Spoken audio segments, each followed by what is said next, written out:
네, 요즘 연예계에서는 한 걸그룹 멤버들의 역사안식 논란이 뜨겁습니다. 어떤 내용인지 연예가 소식 백현주 대중문화 전문기자와 함께 짚어보겠습니다. 안녕하세요. 네, 안녕하세요. 예, 요즘 네. 뭐 인터넷상에서 이 소식 정말 뜨겁습니다. 네. 설현이 속한 그룹인데 AOA 네. 역사안식 논란에 휩싸였어요. 어떤 일이 있었던 건가요? 보통 이게 케이블 프로그램에서 그 걸그룹의 일상을 담는다 그러면 이면을 볼 수 있으니까 많은 분들이 좋아하고 많이 보세요. 예. 근데 이번엔 뜬금없이 때 아니게 역사의식 논란의 중심에 서게 된 건데 예. 그 극 중에서 그 프로그램 중에서 이런 설정이 있었습니다. 그 위인이라든지 국내의 어떤 유명한 분들이라든지 이런 분들의 얼굴을 붙여놓고 이름 맞추기를 경쟁적으로 한 거예요. 예. 어느 정도 이렇게 맞춰가는 듯 하다가 안중근 의사 사진 앞에서 멈칫거렸고 제작진이 이또 히로부미라고 이렇게 힌트를 줬는데도 불구하고 예전에 그 야인 시대나 뭐 장군의 아들에서 저희가 막 약간 폭력신 이런 데서 볼 수 있었던 대사 칠 때 예. 김떡강 이런 대사 있었잖아요. 그러니까 예. 그런 걸 봤었었는 건지 그 멤버 중에 지민 씨가 김떡강 이렇게 얘기했는데 이 부분에 대해서 문제는 뭐냐면 이제 역사의식에 대한 논란도 문제가 하나 있을 수 있겠지만 네. 제작진이 촬영장에서는 뜻하지 않은 일이 예를 들어서 생겨났다 하더라도 예. 방송할 때 왜 그 부분에 대해서 문제가 될 것이라고 생각을 못했었는지 그 부분이 굉장히 저는 개인적으로 안타까운 부분이 많고요. 예. 뭐 계속 이또 히로부미라고 힌트를 줬어도 뭐 검색을 하는 설현 씨의 모습이라든지 이런 게 노출이 되면서 약간 하고 보셨던 시청자분들이 이럴 수가 하고 이렇게 낙심하게 되는 상황이 된 거죠. 그렇군요. 뭐 AOA의 히트곡이 심쿵했는데 정말 심장이 쿵 했을 것 같습니다. 네, 맞습니다. 물론 나쁜 의미로요. 네. 이 파장이 커지면서 이제 이 발언과 관련해서 소속사 측에서는 사과를 했군요. 그 멤버였던 뭐 지민 씨, 뭐 설현 씨가 SNS를 통해서 역사의식 논란으로 인해서 많은 분들에게 심려를 끼친 부분에 대해서 죄송하다는 취지로 공식적인 입장을 밝히긴 했는데요.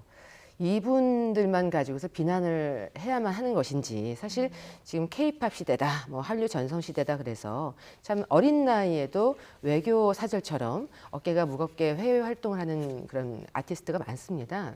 이분들 같은 경우는 사실 이른 나이에부터 트레이닝을 받기 시작을 하니까 지극히 학교에서 배워야 하는 것들을 못 배우고 넘어가는 경우가 참 많이 있어요. 네.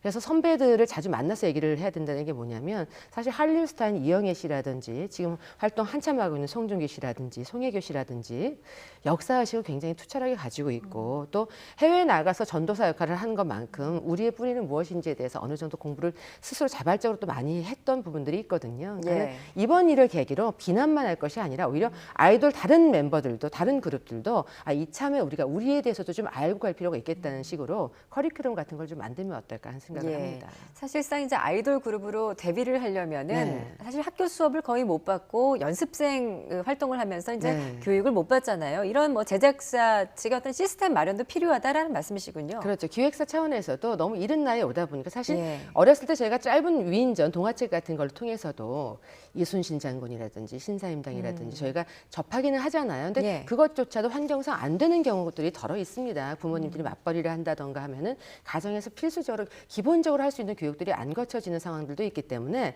어차피 기획사에서 내 자식처럼 트레이닝을 시켜서 스타로 만들어야 되는 책임이 있다 한다면 예. 이 부분에 대해서도 어느 정도 좀 같이 머리를 맞대고 고민을 해보면 어떨까 하는 생각을 해봅니다. 예, 이번 기회로 좀 그런 시스템이 생겼으면 좋겠습니다. 네. 그런데 또 일각에서는 이렇게 이제 걸그룹 멤버가 실수를 한 것이 네. 이 방송 제작상 사실 짜여진 각본이었다라는 설도 있어요. 이거 사실입니까? 사실 이 부분에 대해서는 취재가 좀 여의치는 않아요. 예. 근데 이제 중요한 건 뭐냐면 리얼리티 프로그램이라고 해서 전혀 구성이 없는 게 아닙니다. 그러니까 저희가 봤을 때는 와 진짜 날 것인 것 같다. 예.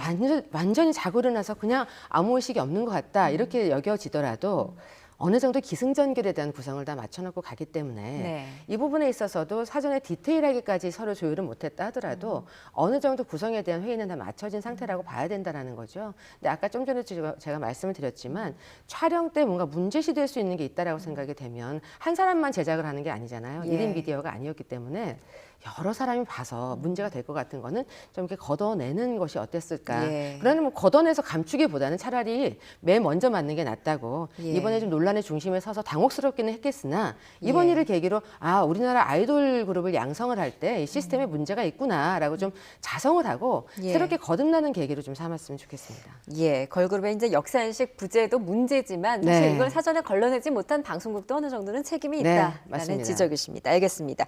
그다음 소식 소식 알아보겠습니다. 어버이연합회가 네. 이 개그맨 겸 방송작가죠. 유병재 씨를 명예훼손 혐의로 고소를 했다는데 네. 이건 어떤 이유에서입니까? 유병재 씨가 그 1분 정도 되는 분량의 영상을 올린 건데요. 어버이날을 맞이해서 뭔가 이제 광고물 같은 거를 이제 공익 광고 같은 거를 패러디를 한 내용인데 예. 그 군복을 입은 아버님이 가스통을 들고 또 지금 영상 나오죠? 네. 사실 백문이 불여일견이라고 이렇게 보시면 금방 아실 부분인데 어딘가에서 시위를 하고 일당을 받으신 듯한 그 돈을 네. 아들에게 건네주는 그런 모습이잖아요. 예. 근데 어버이연합회 측에서는 이렇게 우리는 군복을 입고 나가서 시위를 한다거나 이런 일도 없고 그렇게 해서 뭔가 누가 등 떠밀어서 돈을 줘서 가는 경우도 없다. 우리는 자발적으로 가서 참여를 하는 것이고 어떤 문제가 있다고 생각돼서 그렇게 참여를 하는 것이고 뭐 폐지를 줍는다든지 예. 뭐 예를 들면 뭐 철거된 장소에서 뭐 폐기물 같은 걸 판다든지 이렇게 예. 해가지고 비용을 대는 거지. 저기서 나오는 그런 영상은 너무나도 왜곡됐다. 예. 이렇게 해서 이제 소송을 걸어버린 상황인 거예요. 아, 그렇군요. 네. 중요한 거는 네. 저 지금 그 영상 속에 있는 아버님이 어버이연합회 분은 아니시라는 거. 아, 네. 그런데 이제 어버이연합회 분들이 어쨌든 영상을 보고 굉장히 네. 불쾌하다라는 심정으로 지금 이제 고소를 한 것 같습니다. 네. 어버이연합이 문제를 삼는 그 장면이 구체적으로 좀 근데 어느 부분이라고 볼 수 있을까요? 지금 영상 속에 보면 아버님이 이제 군복 입고 막 그 시위대에 참여했다 온 것처럼 보이고요. 예. 그리고 막 이렇게 가스통을 들고 들어오시고요. 예. 그리고 뭔가 돈 아까 그 지폐가 보였잖아요. 2만 원 정도 이렇게 아들에게 건네는 예. 듯한 그런 행동이 보였는데 이런 부분들이 사실과 너무나도 다르다. 우리는 이렇게 예. 활동하지 않는다라고 예. 해서 그 부분을 딱딱 꼭꼭 집어서 소송의 그런 이유를 삼았었습니다. 사실 이제 이렇게 패러디한 영상들은 좀 과장하거나 좀 왜곡하는 경우도 있는데요. 네. 하여튼 이에 대해서 지금 이제 좀 이 소송이 어떻게 진행될지 좀 지켜봐야 될 것 같습니다. 네, 매체가 좀 예. 다양해진 만큼 고려해야 될 상황이 굉장히 많아졌습니다. 예. 옛날에는 그냥 앞만 보고 가면 됐던 것이 좌우도 살펴야 되고요. 그 이후에 뒤도 봐야 되고요. 예. 많은 것들을 좀 고려해야 합니다. 예, 지금 현재 유병재 씨의 네. 입장은 뭐 공식적으로 입장을 내놨습니까? 아직까지는 제가 방송 들어오기 전까지는 없었던 걸로 봤는데요. 뭐 유병재 씨는 지금 해외 체류 중이라고 하더라도 알겠죠, 이 상황에 대해서. 이제 어떻게 해야 될지 좀 조심스러워서 입장을 아직 못 내놓고 있는 게 아닌가 싶어요. 그렇습니다. 예, 그럼 앞으로 좀 입장도 좀 지켜보겠습니다. 네. 다음 영화 소식을 좀 살펴보겠습니다. 전 세계 영화인들이 모이는 영화제죠. 칸 국제 영화제 네. 개막을 했습니다. 69회죠. 이제 예. 곧 70살이 됩니다. 근데 칸 국제영화제 올해는 좀 기대를 할 수 있는 그런 작품들이 출품을 한 상태이기 때문에 저희가 그래서 더 많이 좀 관심을 갖고 기다리고 있는 상황인데 예. 우디 앨런 감독의 영화가 개막작으로 이제 발표가 됐고요. 지금 21개 작품이 21편이 지금 황금 종려상을 향해서 치열한 경쟁을 하고 있거든요.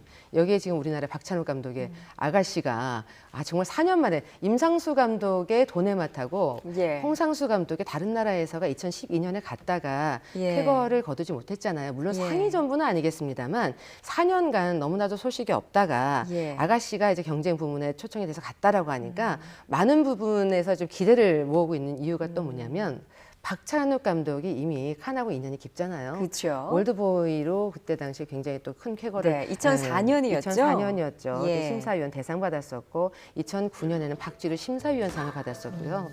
그러니까 심사위원 대상 같은 경우에 뭐 황금 종려상 다음에 그 어떤 비중 있는 상이다라는 이야기를 할 정도로 예. 그러니까 칸에서 굉장히 좀 무게감을 주는 상이었으니까 사실 박찬욱 감독이 출국을 할 때는 큰 기대를 안 하는 것처럼 얘기를 하고 갔지만 왜냐하면 칸 국제영화제는 장르적인 영화를 좀 많이 선호하는 반면 아가씨는 예. 좀 30년대 그 일제시대를 배경으로 하면서 상속녀를 배경으로 둘러싼 이야기잖아요. 그러다 보니까 좀 통속적인 이야기도 있고 해서 좀 어렵지 않겠느냐라는 취지의 얘기를 하기도 했습니다만 예. 이번에 뭐 심사위원장 같은 경우에는 조지 밀러, 매드맥스 감독을 했었던 상업 영화의 감독이 심사위원장으로 또 되어 있으니까 또 네. 거기다 아가씨에도 또 장르적인 그런 색채가 또 짙게 깔려 있기도 하거든요. 네. 그래서 가능성에 대해서 좀 많이 희망을 보고 있는 그런 상황입니다. 예, 좀 간만에 좀 좋은 소식 들려왔으면 좋겠습니다. 네. 비경쟁 부분에 초청된 나홍진 감독의 곡성 요즘 네. 인기가 심상치가 않다고요. 전야에 개봉을 하는 일들이 좀 있었어요. 종종 네. 있어 왔어요. 근데 전야 개봉 스코어를 보니까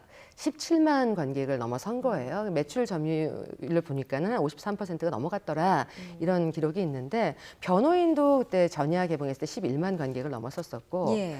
괴물도 13만 관객 넘었었고 베를린도 13만 관객을 넘었어요. 예. 전야 하루에 그 스코어가. 예. 그거에 비교하면 17만이라고 한다면 그 기대치가 굉장히 높은 거거든요. 그렇군요. 거기에다가 황정민 씨가 항상 뭐 연기 변신의 귀재라고 얘기를 하는데 예. 이번에는 아마 무속인으로 변신을 했어요. 예. 무속인으로 변신해서 어떤 모습을 보여줄까. 근데 후일담을 들어보니까 네. 저러다가 굿하는 거 아니야? 이런 얘기를 할 정도로 신들린 것 같다. 이렇게 할 정도로 아주 근데 실제 정말. 무속인이 그 황정민 씨가 나오는 그 영화를 네. 보고 너무 진짜 같다라고 극찬을 했다고 하는데요. 네, 그래서 저희가 예. 사담으로 얘기를 많이 하잖아요. 정말 예. 신들린 연기, 뭔가 아. 일치하는 부분이 있는 거 아니에요? 이러는데 참 혼연일체된 연기를 보여줬다는 평이 있습니다. 정말 신들린 연기를 선보이셨군요. 네. 그런데 이제 곡성이 의문의 살인 사건을 다룬 영화 아닙니까? 네. 근데 이 곡성이 어떤 이제 지방 소도시인데 네. 사실상 범죄 없는 고장임을 자랑해왔던 지역이었는데요. 이 영화로 좀 어떻게 보면 명예에 먹칠을 할 것이 아니냐 또 이런 지적도 있었습니다. 그래서 사실 그 영화를 촬영 들어갈 때요, 촬영지를 이제 정해야 되잖아요. 그래서 지역에 내려가서 그 촬영지를 위해서 좀 만남을 가질 때, 지역 관계자분들하고 만남을 가질 때 스릴러 장르라든지 그리고 약간 공포 장르라든지 이러면 사실 난처해 합니다. 그래서 저희 결정하시는 분들이 스릴러 장르여가지고 안 좋아하실 것 같습니다. 이런 네. 얘기를 해서 낙담하고 돌아오시는 제작자분들도 네. 많이 있거든요. 근데 제가 취재한 바로는 곡성 관계자분들도 처음에는 스릴러인지 몰랐었다라는 이야기를 들은 적이 있거든요. 네. 그러나 중요한 거는 문화는요. 사람들이 요즘 문화를 소비하는 그 층들이 수준이 굉장히 높아졌기 때문에 저길 가면 꼭 스릴러 같은 일이 생길 거야. 이렇게 해서 외면하거나 싫어하진 않거든요. 그렇죠. 그 군수님이 인터뷰하신 내용을 보니까 예, 굉장히 또 멋진 한마디를 하셨더라고요. 네, 멋지게 아주 네. 현대식으로 얘기를 한 게 곡성이 굉장히 스릴러 장르로 그 속에서는 이렇게 배경이 됐지만 지역을 실제로 와보시면 그렇지 않고 굉장히 따뜻하고 아름다운 도시라는 걸 알 수 있을 것이다. 네. 오히려 굉장히 도시에 대한 그 어필을 할 수 있는 멋진 인터뷰를 하면서 이분이야말로 요즘에 뭐 문화 콘텐츠가 대세인 이 시대에 발맞춰갈 예. 수 있는 분이로구나 이런 생각을 하게 만들었고 실제로 관객분들도 보고 나서 곡성 한번 가보고 싶다 이런 예. 댓글들도 많이 있더라고요. 그렇군요. 네. 오히려 영화 속의 음산한 기운인데 네. 실제로 찾아보면 그렇지 않은 대조감이 오히려 곡성을 더 그렇죠. 알리는데 일조할 것이다. 굉장히 멋진 한마디인 맞습니다. 것 곧 같습니다. 여름 아닙니까 또. 그렇군요. 네. 다음은 이제 훈훈한 이야기로 좀 마무리를 네. 해보겠습니다. 유시진 대위 아직도 좀 어른거리는 것 같은데 네. 송중기 씨가 참 마음까지도 훈훈하군요. 어떤 네. 소식이죠? 사실 송중기 씨가 지금 중국에서 핫한 스타 중에 한 명이잖아요. 특히 뭐 제가 봤을 때 지금 현재 대세는 송중기라고 봐야 될 것 같은데 중국에서 한 예능 프로그램에 출연을 했는데 그 출연을 한 출연료를 전액을 기부를 하겠다. 근데 기부액이라든지 기부처에 대해서 아직까지는 알려지지 않은 상태니까 기자들은 취재를 하고 있거든요. 네. 근데 송중기 씨가 이제 취지를 많이 좋게 하기 위해서 자꾸 감추려고 하는 것 같은데 보통 예능 출연했을 때 지금 송중기 씨가 3억에서 5억 사이라고 하니까 저희가 어느 정도 가늠을 해볼 수가 있잖아요. 근데 일회성은 아니고 2011년부터 백혈병 어린이를 돕기 위해서 꾸준히 기부도 해왔었고요. 네. 얼마 전에는 자신의 그 뭐 CD 같은 것들을 이렇게 사인을 친필로 해가지고 책 읽었던 것들 사인해서 기부를 하기도 했었고 예. 뭐 암 환자를 위한 돕기도 했었고 참 꾸준히 활동을 했기 때문에 예. 내가 지금 떴기 때문에 사실 의혹 어린 시선이 뭐냐면 세금을 위해서 세금 어떻게 좀 감면받아 보려고 하는 거 아니야? 네. 이런 시선을 보내시는 분들도 있는데 이렇게 꾸준히 하신 분들은 그런 거 아랑곳하지 않고 나만의 길을 그냥 뚜벅뚜벅 가십니다. 예, 참 송중기 씨 앞으로 인기가 더 계속될 것 같습니다. 네.